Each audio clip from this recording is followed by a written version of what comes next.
우리가 신앙생활을 하면서 종종 믿음의 형제들과 자매들과 대화를 나누다 보면 믿음과 복음에 대해서 다행히 대화가 글로 모아지는 것을 느낄 수가 있습니다. 그런데 분명히 믿음과 복음이라는 것, 우리 한글로 말하면 누구나 명확하게 또 사전의 정의를 찾아보지 않더라도 믿음이 무엇이고 복음이 무엇으로 정의되어 있는지를 알 수 있습니다.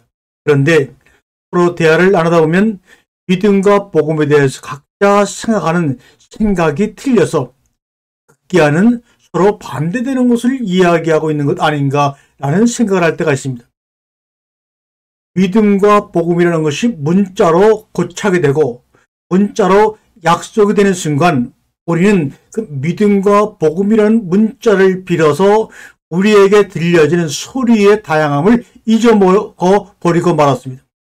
그러다 보니까 인간이 생각하는 인간의 믿음과 하나님이 우리에게 들려주고 싶었던 믿음이라는 문자 안에 실려있는 그 믿음의 소리, 복음이라고 하는 문자 안에 숨겨져 있는 이 복음의 소리, 이것을 놓쳐버리고 생활을 하는 경우가 많습니다. 분명히 하나님의 소리는 문자를 통하여 우리에게 들려지는 것인데 소리를 놓쳐버린 문자에만 붙잡혀 있는 그 한계, 이 문자라고 하는 것은 갑자기 지금 우리가 쓰고 있는 문자로 우리에게 다가온 것이 아니라 수백 년, 길게는 수천 년 동안 다양한 어휘가 만들어지고 단어가 만들어지고 문법이 더해짐으로 말미암아 특별히 히브리 문자 같은 경우는 모음이 만들어진 지가 얼마 되지 않았습니다. 구약 성경을 쓰였을 때 그 히브리 문자는 모음이 없이 자음으로만 만들어진 것입니다. 다시 말하면 가나다라 마바사라 해야 되는데 아라는 모음이 없이 기역, 니은, 디귿 이것으로만 가지고 문자를 쓴 사람과 문자를 배우는 사람만 알 수 있는 그런 서로 암호 같은 글자였습니다. 오늘 시간에는 믿음, 복음 이렇게 얘기할 때 그 문자를 빌어서 우리에게 들려지는 그 소리의 본질, 하나님의 마음, 이걸 좀 알고 싶습니다. 우리는 성경 66권을 대할 때 성경은 우리가 해석하거나 우리에게 교훈을 주는 책이 아니다 이렇게 얘기하면, 그러면 해석을 하지 않는다면 그 안에 성경의 그 글자로 쓰여진 성경을 어떻게 우리가 깨닫고 이해하나요? 많은 분들이 반문할 것입니다. 거기에 한계에서 벗어나야지만 우리의 눈이 열리는 것입니다. 성경은 문자로 기록이 되어 있죠. 그것도 히브리어와 헬라어로 기록이 되어 있습니다. 그런데 히브리어의 사본이 발견된 지도 얼마 되지 않았고 헬라의 사본이 우리에게 정말 가까워진 지도 얼마 되지 않았습니다. 지금도 대부분의 사람들이 각자 나라의 언어로 된 성경을 보지 히브리어 안에 감춰져 있는 오묘한 소리, 뜻, 이것을 접근할 수가 거의 없습니다. 그러다 보니까 요한계시록에 너희들은 내 말씀에 문자 하나라도 단어 하나라도 전미사 하나라도 가감하지 말라고 하는 이 가감의 역사를 성경을 읽는 순간부터 우리는 가감하고 자기의 필요에 따라 더하고 빼는 가운데서 성경을 자기식으로 이해합니다.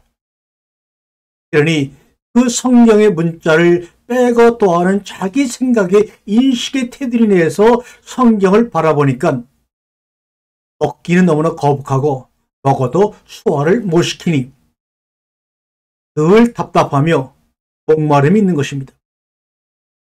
우리가 진정으로 진실로 진지하게 성경에 귀를 기울이게 되면 성경이 문자를 통하여 나에게 들려주시는 그 바람 같은 소리를 들을 수가 있습니다. 그러므로 성경을 읽을 때는 그 성경이 나에게 들려주신 소리를 들어야 되겠다는 간절한 마음, 어린 아이가 배가 고플 때 엄마에게 젖을 달라고 그저 울으면 되는 그런 간절한 마음, 그 마음을 사모하면서 성경을 읽어야 됩니다. 그때 울림에 감동이 된 자들은 날마다 새로운 창조의 삶을 살아갈 수가 있습니다. 문자의 얽매이는 닫힌 삶이 아니라 신정 자유인으로 날마다 새로운 세상을 경험할 수가 있습니다. 그런데 문제는 그 성경에 귀를 기울이지 않는다는 사실입니다. 더군다나 현대에는 그 성경의 문자를 통하여 들려주는 소리는 그만두고라도 성경 자체를 읽고 읽는 사람이 점점 그 소수가 되어가고 있으니, 그러면서도 자신은 성경을 해석할 줄 안다, 성경을 많이 보고 있다, 성경을 이해하고 있다고 스스로 자만하고 있으니 하늘의 소리가 하늘을 깨고 그 영혼 가운데 접근할 수가 없었죠.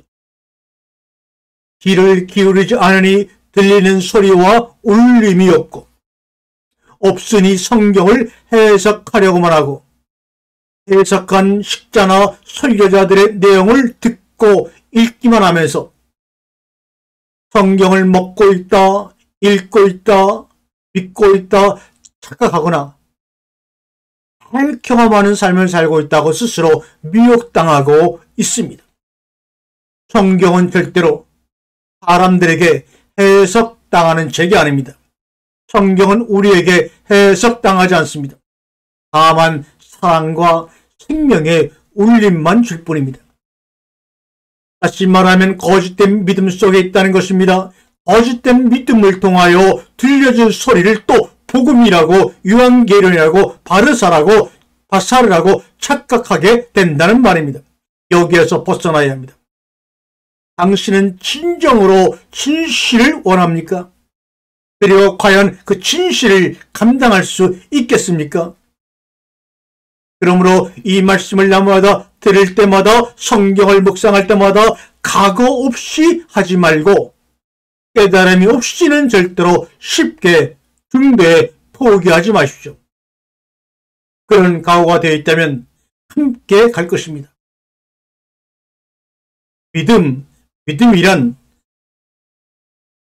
그 속에 숨겨있는 소리의 진위는 뭐냐? 자기 자신을 생각하는 방식의 변화를 일으키는 겁니다. 믿음이란 변화가 필요합니다. 우리의 모든 믿음의 기본은 우리는 선악과를 따먹지 말라고 하나님이 명령했는데, 먹었다고 하는, 불순종했다고 하는, 그래서 그들 때문에 모든 죄가 우리에게 유전되어 우리가 이렇게 삶의 사망의 골짜기에서 고통을 당한다고 하는, 이것이 바로 나의 모습이라고 하는, 너의 모습이라고 하는 그 거짓된 생각에서 자기 자신의 생각을 변화시키는 것, 이것이 믿음입니다. 그러므로 믿음과 회개는 동전의 앞뒤면입니다. 믿음의 변화 말입니다. 이것이 회개입니다. 믿음은 못이 판잣대기에 못으로 고정되어 있는 것이 아닙니다. 고정되어 있는 것은 믿음이 아닙니다. 그는 관념이요, 고집이요, 아집입니다. 믿음은 살아있는 생물과 같습니다. 살아있는 생물은 여기저기 마음껏 사방을 다니면서 눈에 보이는 것들 감탄하며 감상하며 즐기며 서로 나눕니다. 우리가 진정으로 자기 자신을 생각하는 생각의 변화를 일으키기 원한다면 일단 종속되어 있는 기본적인 위치로부터 벗어나 봐야 합니다. 울타리 에덴 정원 안을 벗어나 울타리 밖에서, 울타리 밖에뿐만 아니라 울타리 안도 봐야 생각의 변화가 일어납니다. 왜요? 인간은 자기가 종속되어 있는 그 땅덩어리, 문화, 위치를 벗어나서 생각하지 못하는 동물입니다. 그러므로 에덴 울타리 정원에서 나와 에덴 바깥에 길 위에 서 있어 보십시오. 거기가 광야라고 하는 것입니다. 마태복음 17장 20절에 이르시되 너희 믿음이 적은 까닭이라.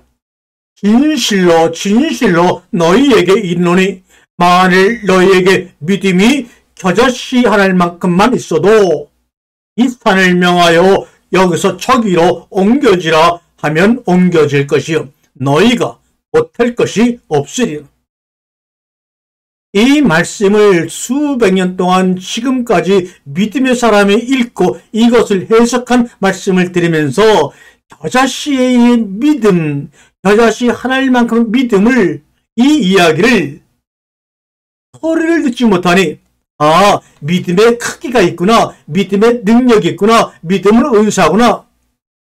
여기서 여러분 주님이 말씀하신 겨자씨 하나일 만큼만 있어도 라는 말을 겨자씨라고 하는 물질로 보지 말고 물질에 종속당하지 말고 이 겨자씨라 하나이라고 하는 것은 그 안에 생명이 없으면 주님이 그 씨를 보고 이것은 겨자씨야라고 본질을 명명하지 않았을 것입니다.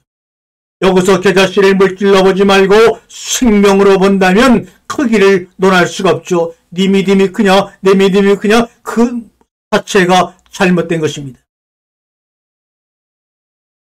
너희에게 정말로 겨자씨만한 생명, 이 생명은 겨자씨 하나만큼이라고 주님이 강조하셨지만 생명은 누구의 생명이 귀하고 누구의 생명이 귀하지 않고 누구의 생명이 강하고 약하다는 것은 없습니다.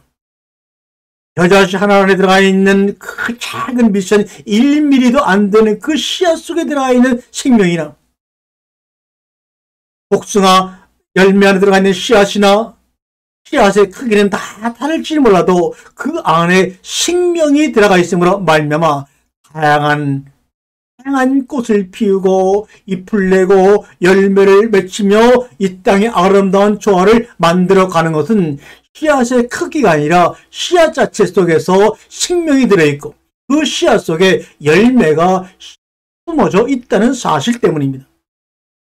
우리에게 진정으로 희미하게 보인다 할지라도 생명의 본질인 하나님의 그 생명이 우리 속에 들어와 있다면 이 산을 명하고 명하는 것이 무슨 의미가 있으며 그 명하는 그 산도 하나님이 지으신 것인데 그 하나님이신 그 산을 하나님 그분의 생명을 가지고 있는 내가 있다면 그 산을 들어서 바다에 빠뜨릴 이유가 뭐가 있겠습니까? 그 산을과 함께 교제하며 하나님을 찬양하며 창조주를 찬양하는 그런 관계로 얻어나가겠죠. 크기를 보게 되면 나에게 유익이 되느냐 유익이 되지 않느냐로 결론나지만 그 겨자씨가 생명으로 보인다면 우리는 산과 나와 사이 속에서 함께 하나님을 찬양하는 피조물로 제 삶으로 관계로 전환이 될 것입니다. 여기서 이르시되 너희 믿음이 작은 까닭이다.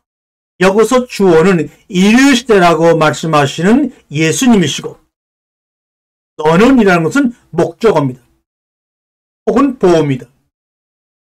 너가 그 이야기를 듣는 그 너희 믿음이 적을 까닭이다라고 하는 그 너라는 것이 주어가 아닙니다. 말씀하시는 예수님이 주어고 듣는 너는 목적어입니다. 다시 한번 이 본문을 읽어봅니다. 예수께서 너에게 그들에게 말씀하셨습니다. 너희의 믿음이 적은 까닭이다. 호데 레게이 아우토이스. 진실로 내가 너희에게 말하는데 왜냐하면 아멘 까르라고 휴민 믿음이 겨자씨 하나일 만큼 높다. 이 말은 너희 속에 내 생명이 없이 그저 대기 중에 움직이는 한소만 들이켰다 내쉬는 그러한 존재로구나 라는 것을 그 사람의 현실을 지금 주님께서 이 비유된 말씀을 통하여 직시하고 있는 것입니다. 옮겨라 옮겨질 것이요. 우리가 여기서 착각을 하지 말아야 될 것은 바위나 산을 옮기는 믿음의 크기를 논하는 것이 아니라는 사실입니다. 그렇게 산을 향하여 옮기도록 명령하는 너, 내 말을 듣고 있는 너는 누구냐? 널 알아라. 이것이 주제입니다. 이것이 주님이 말씀하시는 요지입니다. 산을 단순히 나의 앞길을 가로막는 대적으로 보고 생명이 없는 무생물로만 보니 명령을 하게 되지. 하나의 인격체로 존재로 보게 되면 그것과 소통할 방법을 찾지 명령을 하거나 갑질을 할 수가 없는 것이죠. 소통이라고 하는 것은 함께라는 말입니다. 소통에는 나의 믿음은 겨자씨 크기가 아니다 그 말입니다. 소통하고 함께하는 가운데에는 생명이 존재하지 크기가 논해지는 것이 아닙니다. 저 사람은 정말로 믿음이 강해서 죽은 자를 살리네. 대단한 목사님이네. 저 사람은 산을 옮기다니 대단하네. 여러분 아직도 이것을 바라시나요? 설마 아니겠죠. 저 사람이 진실로 하나님의 아들이었다라고 아무 능가 심의 없이 그저 사람들에 의해서 십자가에 달려 죽어가시는 그 젊은 청년을 바라보고 로마의 백부장은 대단한 애라고 하지 않고 진실로 저 사람은 하나님의 아들이었다. 이런 고백을 듣기 원하시나요? 진실로 하나님의 아들이었지만 그 하나님의 아들은 이 땅에서는 아무 힘이 없고 능력이 없고 부잘것 없이 보이는 사람들의 부러움을 살 것이 하나도 없는 인자로 살아가는 것이 바로 예수를 따라가는 우리 그리스도의 삶인 것을 여러분 인정하세요. 로마서 8장 19절에 피조물이 고대하는 바는 하나님의 아들들이 나타나는 것이니 라고 말합니다. 나와 산이 하나 되어 서로 닮은 우리를 낳고 지금 당신과 나는 천지를 창조하고 있네. 하나됨이 창조예요. 뭐를 발견하고 발명하는 것이 창조가 아니에요. 없던 것을 땅덩어리 위에 만들어내는 것이 창조가 아니에요. 너와 내가 하나 되고 산과 내가 하나가 되어 우리가 되고 우리를 낳게 되는 것이 바로 하늘과 땅을 창조하는 것입니다. 예수와 내가 연결되었다. 이 말은 예수의 말을 들을 귀가 열린 것이다 이 말입니다. 생명의 울림으로요. 왜냐하면 생명끼리는 생명에 반응하기 때문입니다. 생명끼리는 서로 반응하기 때문에 울림이 생기는 겁니다. 요한계시록에 보게 되면 성령이 교회들에게 하시는 말씀을 들을지어다 라고 말합니다. 성령이 교회에게 하시는 말씀을 들을 수 있게 된 것입니다. 이게 바로 겨자씨 믿음을 얘기하시는 주님의 말씀의 포인트입니다. 하나님과 예수님과 나는 서로 다른 차원의 삶입니다. 다른 차원의 존재들입니다. 그런데 말씀을 통해 눈이 열리고 귀가 들리니 서로 가까이 올 수 없는 서로 다른 차원끼리의 합이 보이는 겁니다. 하나가 되는 것이 보이는 겁니다. 이것이 바로 유레카 나는 보았다. 나는 해냈다. 이것이 바로 유앙게리온 바사르 복음이라는 것입니다. 그런데 이 길을 가자니 그 길을 가자니 얼마나 힘이 들고 고난이 많을까요? 말 한마디로 산을 옮겨버린다면 고난이나 십자가의 좁은 길이 아니라 많은 사람들로부터 칭송과 명예와 부를 걸머지는 넓은 길을 갈 것입니다. 이것을 주님이 하기 원하셔서 그리 말씀했을까요? 아니죠. 아닙니다. 아멘.